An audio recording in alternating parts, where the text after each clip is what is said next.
2020 match தான் life கடைசி வரைக்கும் அடிச்சு நீ ஆடு மாம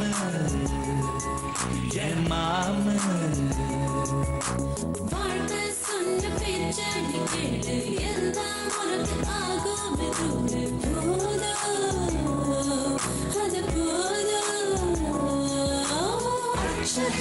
அச்சோ ஏதேதோ ஆயாச்சோ அட 5 நிமிஷத்தில் இருந்த இன்பமும் பறந்து போயாச்சோ நெஞ்சத்தை கிள்ளாதே அது பாவம் கொள்ளாதே நெஞ்சத்தை கிள்ளாதே அது பாவம் கொள்ளாதே வாழ்வை ஒன்றாய் வாழ்வோம் வா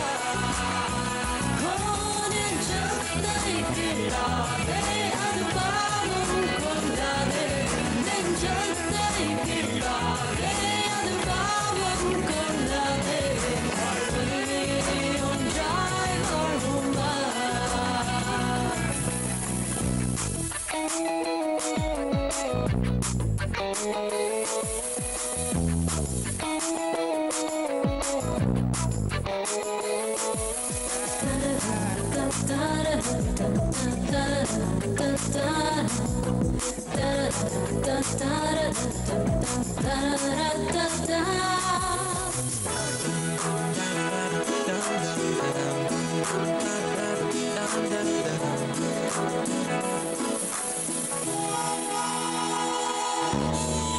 மணலில் ஹவுஸ் கட்டினால் கடல் நீர் தான் இருக்குதா ஆன போதிலும் வீடு கட்டு நீ தினமும் ஒரு கிராமதான் டென்ஷன் தலைக்கேறுதா தன்னன் தனிமையில் கட்டி பாரு நீ ஓ இன்பம் கூடவே துன்பம் ஒட்டிக்கும் ரெண்டும் பியூட்டிஃபுல் காம்போ இன்பம் பாதிதான் துன்பம் பாதிதான் It's a wonderful rainbow கொஞ்சம் நீயும் யோசிச்சு பாரு உனக்கில்லை பேஜாரு நெஞ்சத்தை கிள்ளாதே அது பாவம் கொள்ளாதே நெஞ்சத்தை கிள்ளாதே அது பாவம் கொள்ளாதே வாழ்வை ஒன்றாய் வாழ்வோம் வா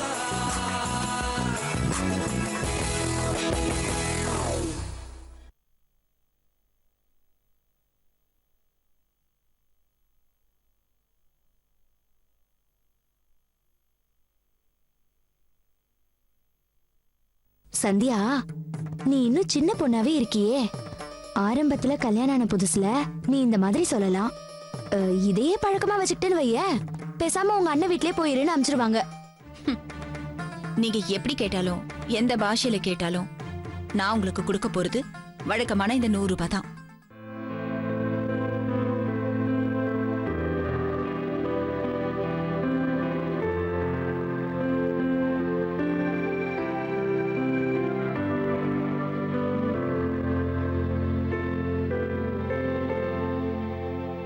good morning. NVR morning madam. இன்னைக்கு சரியா 9 மணிக்கு அப்புறம் ஸ்டாஃப் அட்டெண்டன்ஸ் என்னோட டேபிளுக்கு வரணும். சரிங்க மேடம். அதுக்கு மேல லேட்டா வரவங்க என்னோட கேபினுக்கு வந்து சைன் பண்ணட்டும். சரிங்க. இதுல ஏதாவது உன் ஸ்டாஃப் பாசத்தை காட்டுன அப்புறம் மெமோ வாங்க நீ ரெடியா இருக்கணும். ஜாக்கிரதை. சரிங்க மேடம்.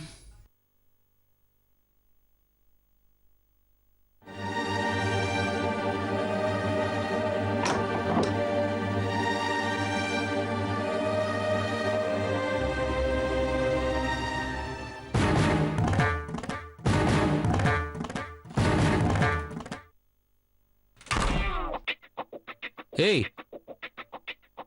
என்விஆர், என்ன புது பழக்கம்? ரிஜிஸ்டர்ல கை வைக்கிற? நீ கடன் கொடுக்குற லிஸ்ட் ஏதாவது எழுதி வச்சிருக்கியா? சும்மா இருங்க சார், மேடம் மூடு பாகல இது. அது மூஞ்சியே அப்படிதான். சரியான ராகுகால யமகண்டத்துல பிறந்திருப்பாங்க. ஏய், இப்பதானே சொன்னோம், எதுக்கு எடுத்துட்டு போற? சார் சும்மா இருங்க சார், சும்மா 9 நீங்களும் ராகுகால கேஸ் தான் போல. இந்த பாருங்க மேடம் ஸ்ட்ரிக்டா ஒரு ஆர்டர் போட்டிருக்காங்க. மணி 9 ஆச்சுன்னா ரிஜிஸ்டர் அவங்க டேபிள்ல இருக்கணுமா. தரவத்தா வச்சுனா அங்க போய் தான் கையெழுத்து போடணும். அதுக்கப்புறம் தான் உங்க வேலையை ஆரம்பிக்கணும். குர்ரா. நல்ல வேலை, உன்னை எங்கேயும் நிக்க விடாம இழுத்துக்கிட்டு வந்துட்டேன். இல்லைன்னா இந்த அந்த அட்வைஸ் சேத்துல மாட்டிக்கிட்டு அவஸ்தைப்பட வேண்டியதா இருக்கும். பா, கிரேட் எஸ்கேப். மார்னிங்ண்ணா. Good morning. Good morning.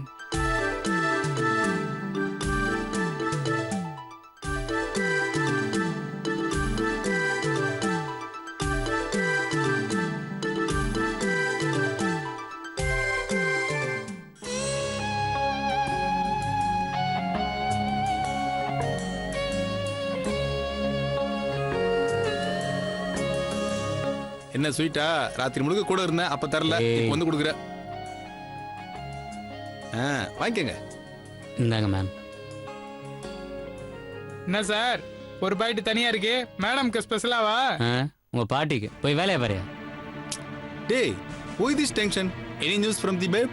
பின்ன என்னடா, காவியா வரேன்னு சொல்லியிருக்கா. அவளுக்காக எடுத்து வச்சிருந்த ஸ்வீட் இந்த கடவம் பொண்ணு கொடுக்கணுமா? ஹாய்.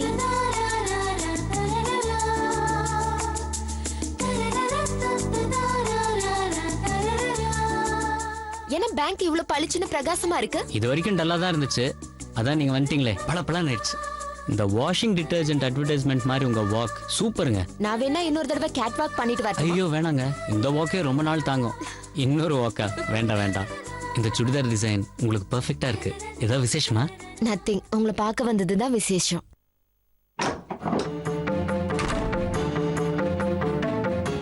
மிஸ்டர் முரளி, இன்னைக்கு நீங்க வந்ததே 9:05க்கு. ஒர்க்ல உட்காருவீங்கன்னு பார்த்தா ஒவ்வொருத்தர்கிட்டயும் போய் ஏதோ தீபாவளி ஸ்வீட்ஸ் தர மாதிரி டிஸ்ட்ரிபியூட் பண்ணிட்டு இருக்கீங்க. என்ன, ஏதாவது பார்ட் டைம் பிசினஸ் ஆரம்பிச்சிருக்கீங்களா? நான் ஏற்கனவே சொல்லிருக்கேன், உங்க பர்சனல் பிசினஸ் எல்லாம் ஆபீஸ் ஹவர்ஸ்க்கு அப்புறமா வச்சுக்கங்கன்னு. ஒரு வாட்டி சொல்லலாம், அடிக்கடி சொல்லணும்னா I can't tolerate all this. Madam, நீங்க தப்பா புரிஞ்சுக்கிட்டீங்க. நேத்து முரளி வீட்ல மறுவீட்டு ஃபங்க்ஷன் நடந்தது. அந்த ஃபங்க்ஷனுக்கு பண்ண ஸ்வீட்ஸ், ஸ்நாக்ஸ் எல்லாம் ஃப்ரெண்ட்ஸ், ரிலேட்டிவ்ஸ்க்கெல்லாம் கொடுக்கறது ஒரு சடங்கு. Afternoon head office meeting Murali போறதுனால தான் கையாலேயே எல்லாருக்கும் கொடுக்கணும்னு ஆசைப்பட்டான். இன்ஃபேக்ட் ஃபர்ஸ்ட் உங்களுக்கு தான் கொடுக்கணும்னு நானும் முரளியும் வந்தோம். யாருக்கிட்டயோ போன்ல பேசிட்டு இருந்தீங்க. சரி முரளி, கடைசில இருந்து ஆரம்பிக்கலான்னு நான் தான் ஐடியா கொடுத்தேன். என்னடா முரளி பாத்துட்டு இருக்க? இந்த ஸ்வீட் பாக்ஸ் ஸ்பெஷலி மேடம் தானே கொண்டு வந்த. குர்ரா. இந்தாங்க மேடம்.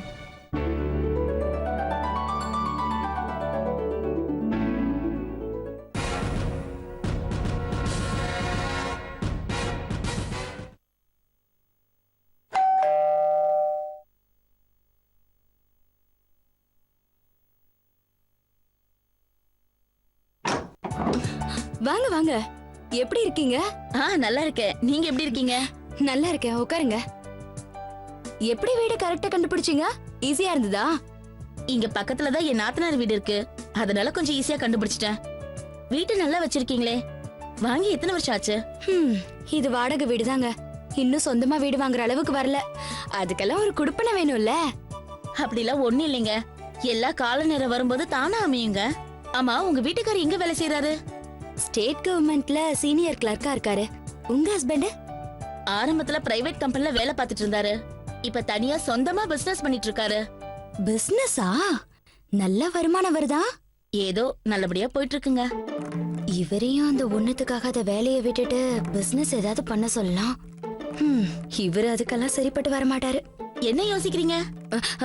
ஒண்ணும் இல்ல. உங்களை உட்கார வச்சுட்டு ஒண்ணு கொடுக்காம இருக்கேன் பாத்தீங்களா?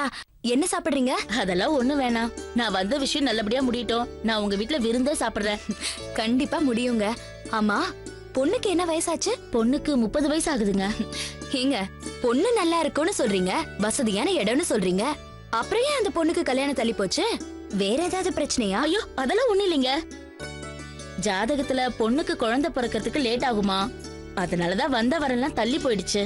மத்ததெல்லாம் பொண்ணோட அப்பா அம்மாவுக்கு பிடிக்கல. மாப்பிள்ளை வசதி கூட குறைச்சலா இருந்தாலும் நல்லா படிச்சு கௌரவமான உத்தியோகத்துல இருக்கணும்னு ஆசைப்படுறாங்க. வாஸ்தவம் தானே? அப்புறம் குடும்பம் நடத்துறதுக்கு கஷ்டமா போயிடும்ல. அதனாலதான் உங்க குடும்பத்தை பத்தி விசாரிச்சேன். பொண்ணுக்கு 75 சவரன் நகை போட்டு நல்லா கிராண்டா கல்யாணம் பண்ணுவாங்க. மாப்பிள்ளை ஆபீஸ் போயிட்டு வரதுக்கு கார் வாங்கி தருவாங்க. கிட்டத்தட்ட சொத்து மதிப்பு 4.5 கோடி ரூபாய் தேரும். ஆஹா, இப்படி இருந்தாதான் என் பொழப்பு ஓடும் போல இருக்கே.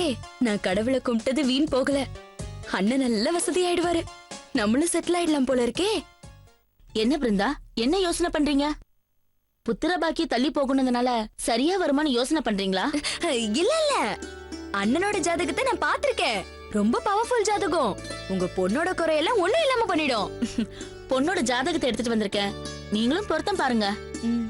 அப்புறம் ஒரு நல்ல நாளா பார்த்து சொல்லுங்க, பொண்ணு பார்க்க ஏற்பாடு பண்றேன். உங்க அண்ணனோட ஜாதகத்தை வாங்கி கொடுங்க, நாங்களும் பாக்குறோம். அப்ப நான் கிளம்புறேங்க. எவ்வளவு சீக்கிரம் முடியுமோ அவ்வளவு சீக்கிரம் நல்ல தகவலா சொல்லுங்க. நீங்க நினைச்சீங்கன்னா கண்டிப்பா முடியுங்க. அண்ணனுக்கும் வயசாகிட்டே போகுதுல்ல, நல்ல இடமா வரும்போது முடிச்சிட்டீங்கன்னா உங்களுக்கு தான் நல்ல பேர் கிடைக்கும். நீங்க ஒண்ணும் கவலைப்படாதீங்க. நாங்க 3 தங்கச்சிங்க இருந்தாலும் என் பேச்சுக்கு தான் அண்ணன் மதிப்பு கொடுப்பாரு. என் பேச்சு தட்டவே மாட்டாரு. நான் எது பண்ணாலும் அவர் நல்லதுக்காக தான் பண்ணுவேன்னு சந்தோஷப்படுவாரு. இன்னும் 2 நாள்ல நான் உங்களுக்கு ஃபோன் பண்றேன். என்ன நல்ல விஷயத்த பேச வந்துட்டு எதுவும் சாப்பிடாம போறீங்க, அதான் கஷ்டமா இருக்கு. ஐயோ அதெல்லாம் ஒண்ணும் இல்லைங்க, அடுத்த தடவை வரும்போது நானே கேட்டு சாப்பிடுறேன். நான் கிளம்புறேன். சரிங்க.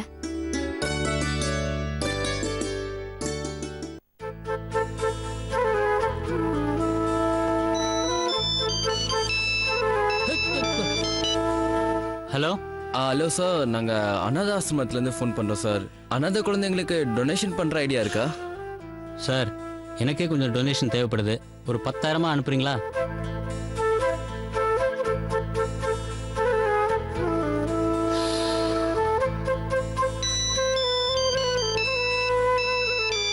ஹலோ சார், நீங்க கார் நம்பர் 2242 தானே வச்சிருக்கீங்க? அது சர்வீஸ் முடிஞ்சது சார், அதுக்கு தான் கால் பண்ணோம். காரா? என்கிட்ட காரே இல்லையே. உங்க பேர் வெங்கடேஷ் தானே சார்? உங்க கார் தானே 2242? இல்லைங்க, என் பேர் முரளிங்க. என்கிட்ட காரே கிடையாதுங்க.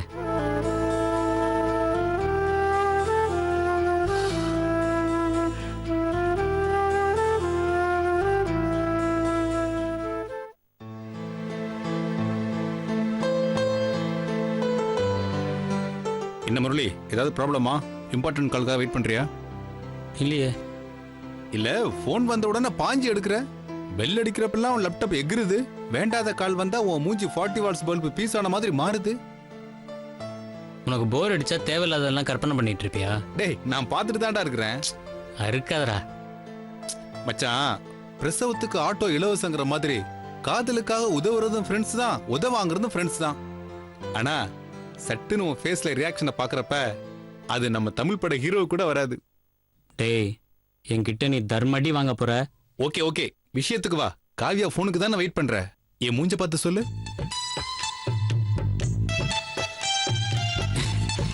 எனர்ஜி ட்ரிங்க் 4 அட் அ டைம்ல குடிச்சா கூட வராது எனர்ஜி உன் முகத்துல தெரியுது.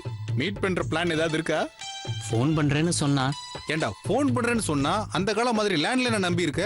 உன் மொபைல் நம்பரை கொடுக்கணும், அவன் நம்பரை வாங்கணும். இதெல்லாம் ஃபாஸ்ட் ஃபுட் யுகண்டா. பார்க்கணும், சிரிக்கணும், அடுத்தது நம்பர் தான்.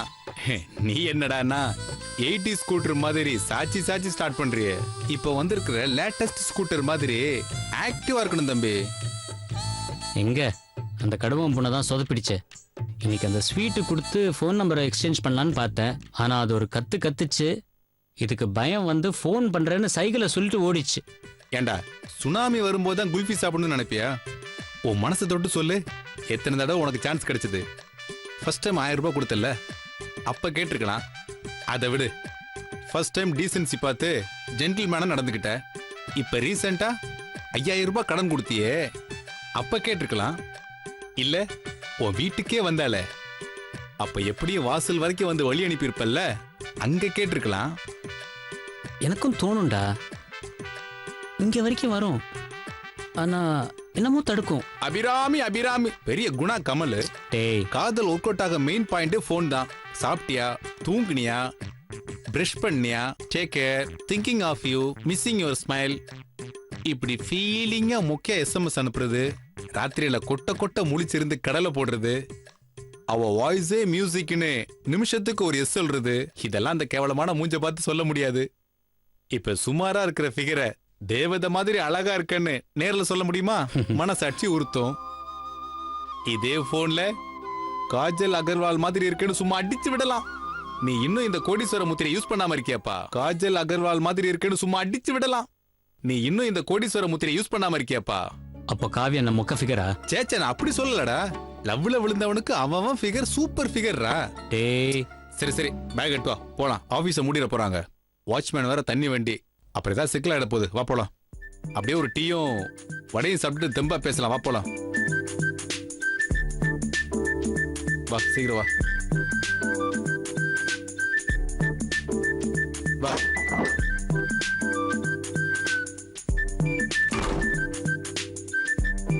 இந்தாடா, அப்புறம் ஃபோன் நம்பர் வாங்க மறந்துடாத.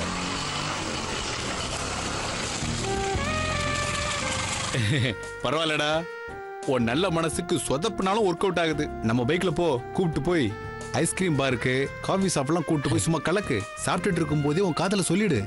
அப்புறம் இந்த தொண்டை வரைக்கும் வருது, தடுக்குது அப்படிலாம் இங்க வந்து சொல்லாத. அப்படி வரலன்னா விரல வாய்க்குள்ள விட்டு வாந்தி எடுத்தாவது சொல்லிடு. போ. ஓகேடா,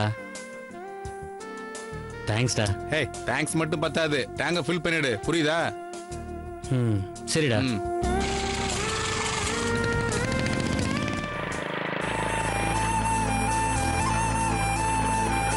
சாரி, கொஞ்சம் லேட் ஆயிடுச்சு. பரவாயில்லைங்க, போலாமா? இருங்க.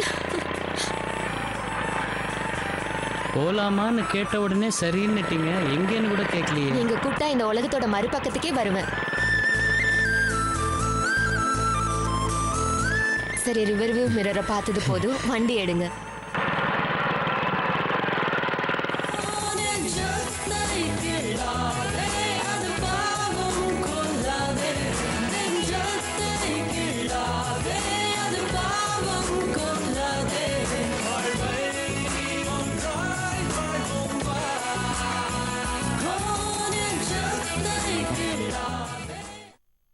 ம், போதும். காலையில காலேஜ் கிளம்பும்போது காவியா ஏதாவது சொல்லிட்டு போனால உங்ககிட்ட? எதை பத்திங்க? இல்ல, ஈவினிங் ஏதாவது ஸ்பெஷல் கிளாஸ் இருக்குன்னு சொன்னாலா? ம்ஹும். லைப்ரரிக்கு போய் நோட்ஸ் ப்ரிப்பேர் பண்ண உங்ககிட்ட சொன்னாலா? ம்ஹும். இல்லைங்க. அவ கிளாஸ்மேட்ஸ் யாருக்காவது பர்த்டே செலிப்ரேஷன் ஏதாவது சொன்னாலா? ம்ஹும். கிளாஸ்மேட் வீட்டுக்கு குரூப் ஸ்டடி பண்ண போறேன்னு சொன்னாலா? இப்ப எதுக்கு இத்தனை கேள்வி கேக்குறீங்க? நாளைக்கு தப்பா ஏதாவது நடந்துச்சுன்னா போலீஸ்காரன் நம்மள இதெல்லாம் கேட்பான். இப்ப நான் கேட்டதுக்கெல்லாம் பதில் சொல்லாம இருந்தல்ல, அதே மாதிரி அங்கேயும் இருந்தேன்னு வெய்ய, நீங்க தான் நிஜமாவே காவியாவுக்கு அம்மாவான்னு கேட்பான்.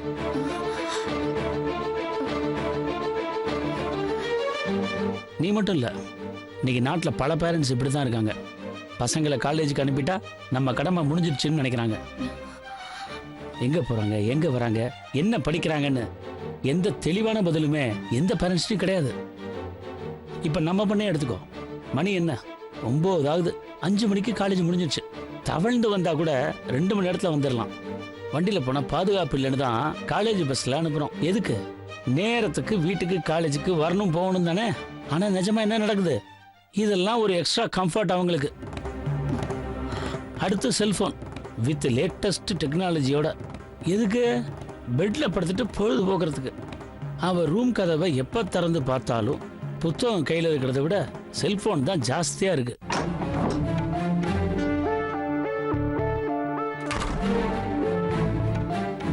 ஏய், கை கழுவிட்டு வாடி சாப்பிடலாம். நான் ஃப்ரெண்டோட சாப்பிட்டேமா. எந்த ஃப்ரெண்டோடன்னு கேளு. எந்த ஃப்ரெண்டோட சாப்பிட்ட? அதான் என் ஃப்ரெண்டோட சாப்பிட்டேன்னு சொல்றேன்ல. அப்புறம் என்ன? எந்த ஃப்ரெண்டோட சாப்பிட்ட, என்ன சாப்பிட்டேன்னு விசாரணை. எனக்கு நாளைக்கு இன்டர்னல் எக்ஸாம் இருக்கு, நான் ப்ரிப்பேர் ஆகணும். நான் போறேன்.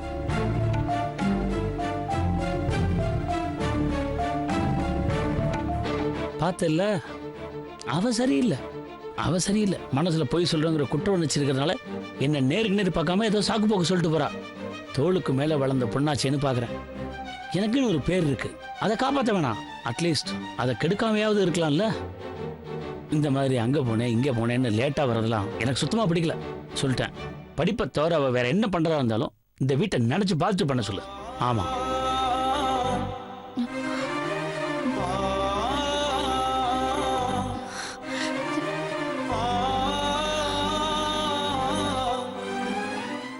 வாழைப்பழம் இதோ வரையா.